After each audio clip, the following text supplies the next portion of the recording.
যুব সাথী বদলে যাচ্ছে যুব শক্তিতে। দর্শক বন্ধুরা, আপনারা জানেন গত যে সরকার সেটি যুব সাথী প্রকল্প লঞ্চ করেছিল, মাসিক ১,৫০০ টাকা ডাইরেক্ট সুবিধাভোগীদের অ্যাকাউন্টে ক্রেডিট হতো। কিন্তু বর্তমানে যুব সাথী প্রকল্পে যারা আবেদন করেছিলেন, বর্তমান সরকার সেই নাম পরিবর্তন করে যুব সাথী নাম রেখেছে এবং এর মধ্যেই ৫৫ লক্ষ উপভোক্তার তথ্য ফের যাচাই, কবে মিলবে বেকার ভাতা।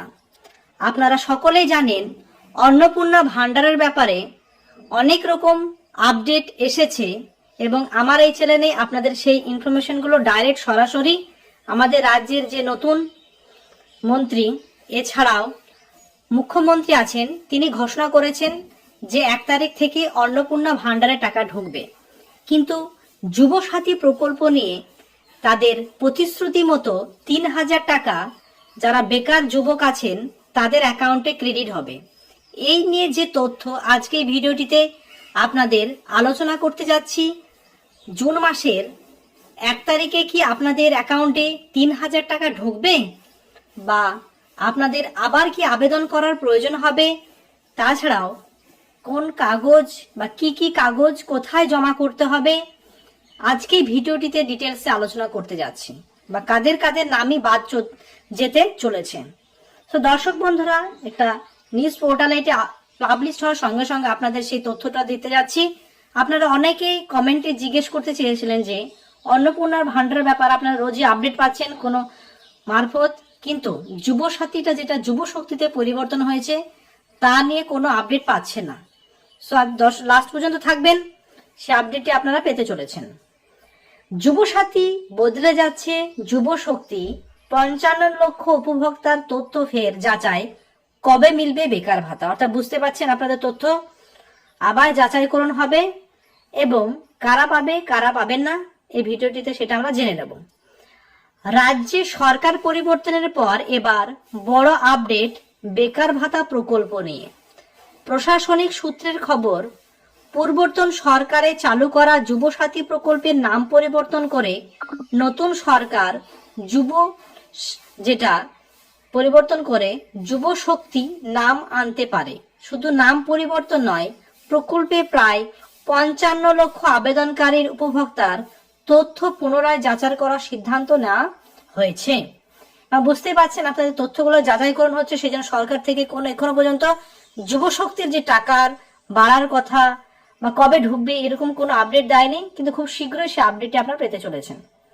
কি ছিল যুব সাথী প্রকল্পে? ফেব্রুয়ারি মাসে চালু হওয়া এই প্রকল্পের মাধ্যমিক পাস বেকার যুবক যুবতীদের প্রতি মাসে ১,৫০০ টাকা করে ভাতা দেওয়ার ঘোষণা করেছিল গত যে সরকার ছিল। খুব কম সময়ের মধ্যে আবেদন গ্রহণ, টাকা পাঠানোর কাজ শুরু হয়। মার্চ এপ্রিল মাসে বহু উপভোক্তার ব্যাংক অ্যাকাউন্টে টাকাও ঢুকেছে। কেন ফের ভেরিফিকেশন? প্রশাসনিক সূত্রে দাবি, দ্রুত টাকা পাঠানোর কারণে ভেরিফিকেশন প্রসেস পুরোপুরি সম্পন্ন হয়নি। কিছু আবেদনকারী তথ্য ভুল, একই ব্যক্তির অ্যাকাউন্টে একাধিক টাকা যাওয়ার সম্ভাবনা, যোগ্যতা যাচাই ছাড়াই কিছু ক্ষেত্রে অনুমোদন, তারপরে ডুপ্লিকেট আবেদন থাকার আশঙ্কা। এই কারণে এবার সম্পূর্ণ ডাটাবেস ফের খতিয়ে দেখা হচ্ছে। সো বুঝতে পারছেন যে সমস্ত কারণের জন্য আপনাদের হোল্ড করে রাখা হয়েছে যুব শক্তি টাকা, তার সেগুলো হচ্ছে ভেরিফিকেশন, ডুবল অ্যাপ্লিকেশন, এছাড়াও আপনাদের ডাটাবেস, তাদের ফের ভেরিফিকেশন চলছে। এবার মে মাসের টাকা কেন আসেনি? সাধারণত প্রতি মাসে ১০ তারিখের মধ্যে যুব সাথী টাকা দেওয়া হতো, কিন্তু মে মাসে সরকার পরিবর্তনের পর নতুন ভেরিফিকেশন শুরু হওয়ার অনেকেরই অ্যাকাউন্টে এখনো টাকা ঢোকেনি। ফলে বর্তমানে লক্ষ লক্ষ যুবক যুবতীর মধ্যে উদ্বেগ রয়েছে। সেটা স্বাভাবিক, কারণ সরকার পরিবর্তন হয়েছে চলতি মাসে এবং চলতি মাসে কোনো প্রকল্পেরই টাকা ঢোকেনি। কোনো প্রকল্প বলতে বার্ধক্য ভাতা, বিধবা ভাতা, বিকলাঙ্গ ভাতা, এছাড়াও যে গত সরকারের লক্ষ্মী ভান্ডার প্রকল্পের সেই টাকা, সে টাকাও ঢোকেনি। এবার নতুন মাস থেকেই অর্থাৎ জুন মাস থেকে সেই আপনাদের আকাঙ্ক্ষিত লক্ষ্মী ভান্ডার থেকে যেটা অন্নপূর্ণা ভান্ডার ৩,০০০ টাকা হয়েছে সেটা ঢুকতে চলেছে। ভাতা কি বাড়বে?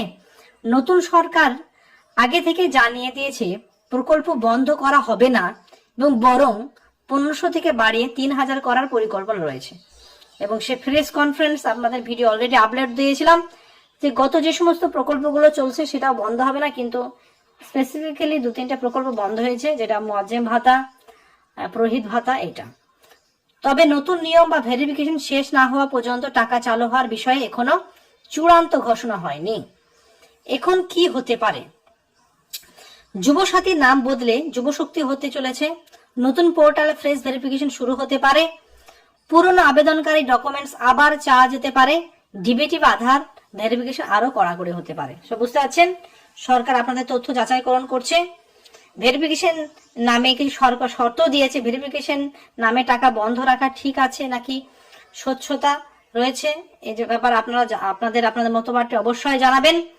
কারণ বর্তমানে যে যুবশক্তিতে পরিবর্তন হয়েছে নতুন প্রকল্প, সে ব্যাপারে এখনো স্পষ্ট সরকার আপডেট দেয়নি।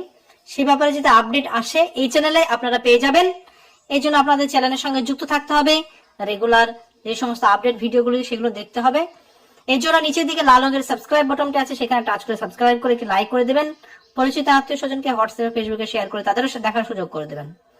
আর চ্যানেলে নতুন ভিজিট করে থাকলে নিচের দিকে লাল রঙের সাবস্ক্রাইব বাটনটি টাচ করে সাবস্ক্রাইব করে দেবেন। কোনো কোশ্চেন বা কোয়ারি থাকলে কমেন্টে অবশ্যই জানাবেন।